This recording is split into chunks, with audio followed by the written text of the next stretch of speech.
j'écris toujours des chansons, j'écris un peu des chansons comme on tiendra un journal de bord, je pense. J'essaie de mettre toujours de l'intensité dans la vie.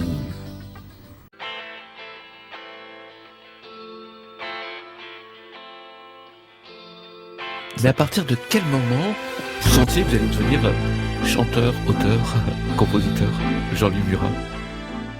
Je sais pas si je dois tout vous dire. Non, je sais pas. Bah non, oui, quand j'étais ado, quand j'étais ado, même enfant, je voulais être écrivain. Et j'ai souvent essayé. J'ai jamais eu assez confiance en moi. J'ai beaucoup écrit dans l'adolescence. De la poésie, tout ça, j'ai gagné des prix de poésie, j'envoyais à tous les concours de poésie, j'envoyais des poèmes sous des faux noms pour voir si ça pouvait plaire. Et puis, la chanson et la musique, c'est un peu un pis-aller, pour finalement. Je crois assez à cette théorie que on fait jamais vraiment ce qu'on a envie de faire. Et que je suis en sous-passion. Ma vraie passion, c'est vraiment la littérature et les livres. Alors certainement que j'essaie de, comme disait Machin, d'instiller de la littérature, de la poésie dans la chanson, et ça restera hélas ma toute petite qualité. Mon apport dans la chanson française, c'est d'avoir essayé de sauvegarder la petite part de littérature ou de poésie qu'il peut y avoir à l'intérieur d'un art populaire. Vous avez grandi avec les livres? Oui. De poésie, de tout. Mais il n'y avait pas de bibliothèque à la maison. Je me suis monté plusieurs bibliothèques. Et beaucoup à base de poésie, oui, tout à fait. C'est-à-dire Baudelaire, bien sûr. Oui.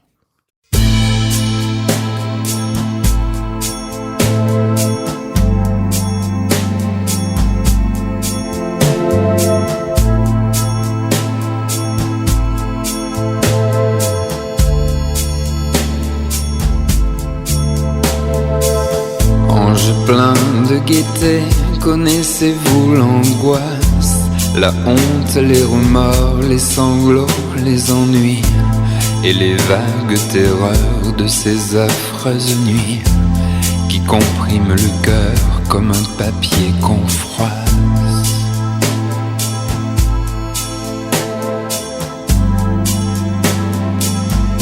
Et ange plein de gaieté, connaissez-vous l'angoisse? Ange plein de bonté, connaissez-vous la haine? Les poings crispés dans l'ombre et les larmes de fiel, quand la vengeance bat son infernal rappel, et de nos facultés se fait le capitaine.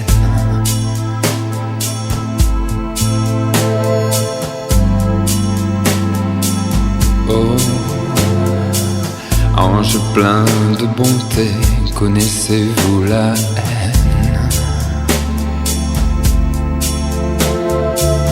Ange plein de santé, connaissez-vous les fièvres qui le long des grands murs de l'hospice blafard, comme des exilés s'en vont d'un pas traînard, cherchant le soleil rare et remuant les lèvres.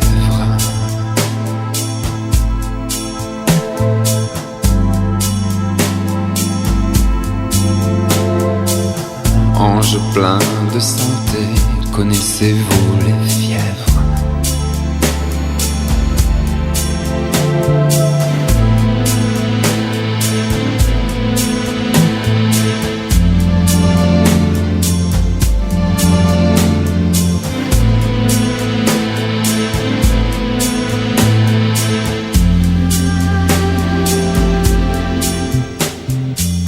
Ange plein de beauté, connaissez-vous les rides et la peur de vieillir et ce hideux tourment de lire la secrète horreur du dévouement dans des yeux où l'on tambure nos yeux avides.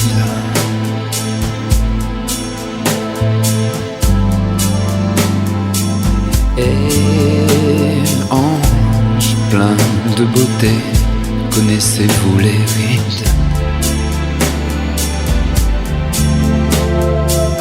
Ange plein de bonheur, de joie et de lumière, David mourant aurait demandé la santé aux émanations de ton corps enchanté.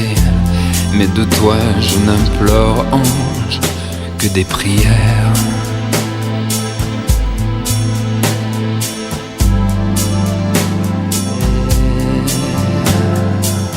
Ange plein de bonheur, de joie et de lumière.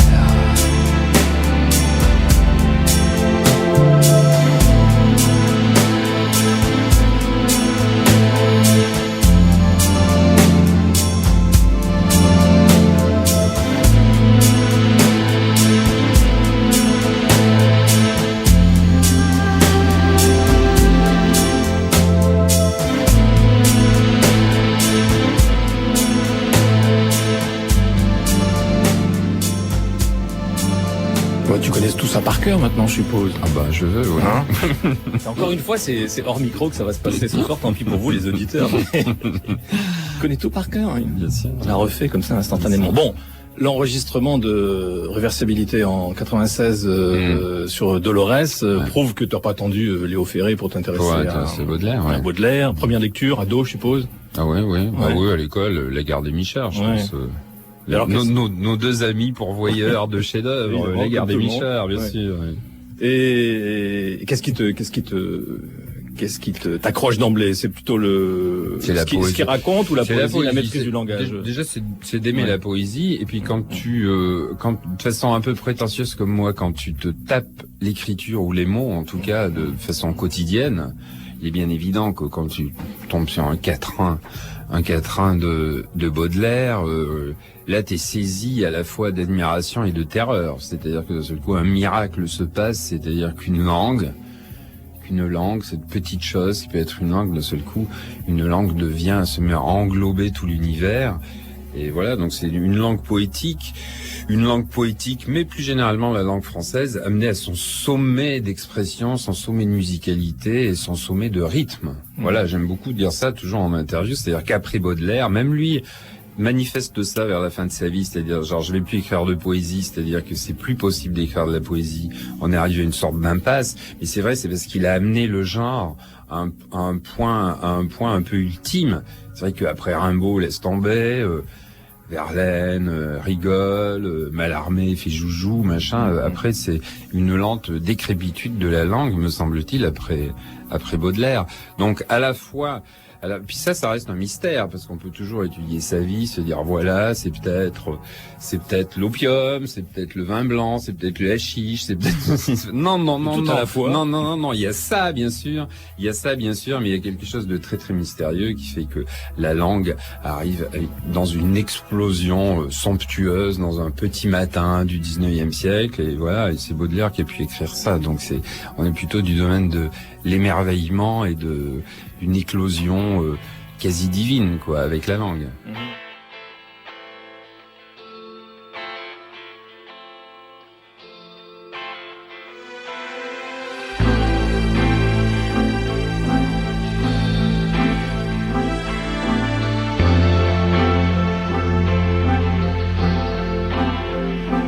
D'un amour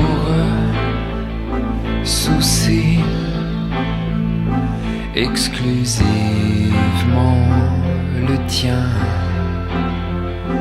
ta langueur cramoisie, languissant sur mon sein, en besognat, les filles, mes 1000 trépas ne sont rien, englués dans l'abîme, un frelon musicien aux oreilles de cire contrefait parnassien, allongé, courtise, faux gaillard, angevin, comme un tison hardi que Vénus retient. ouvrier, dos Achille, un bouvier, le plus loin.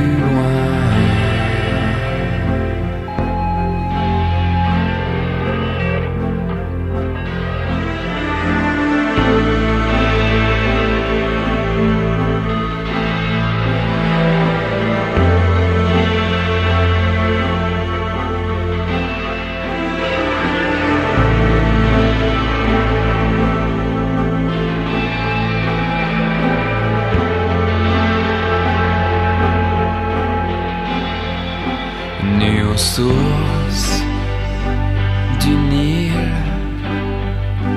un pinson en tout temps.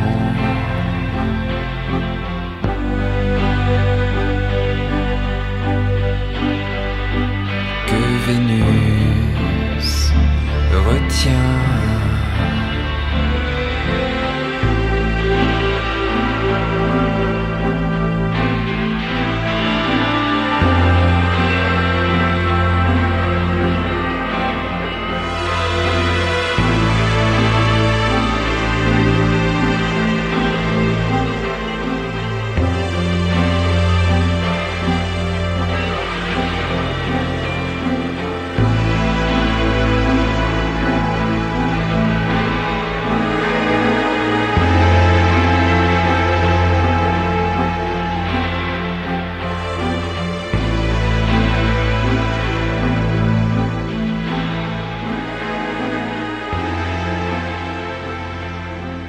Souviens-toi du futur, qu'est-ce que ça veut dire pour toi? Mon sigle berbère. Ça veut simplement dire que notre futur, c'est simplement du passé qu'on est au présent en train de structurer, c'est tout. Donc évidemment, et c'est un peu la tentative avec cette émission, c'est-à-dire que maintenant, après 30 ou 40 ans, ou je ne sais pas combien d'années de cette musique-là, et de cette façon de faire, on est obligé de l'envisager comme une activité culturelle comme une autre. Ouais. Mais maintenant, c'est bien qu'il y ait des émissions comme ça, c'est bien qu'on réfléchisse, qu'on structure. Faudrait même faire des ponts avec la littérature, avec le dessin, avec le théâtre, parce que évidemment, ça marche main dans la main, tout ça, et on participe de la vie culturelle de notre temps. Et la musique qu'on aime n'est pas venue de nulle part, elle est venue de points bien précis sur lesquels on doit aller travailler si on veut garder notre authenticité, ne pas être pris par cette société qui voudrait qu'on ne raisonne qu'en termes commerciaux et d'image, c'est tout.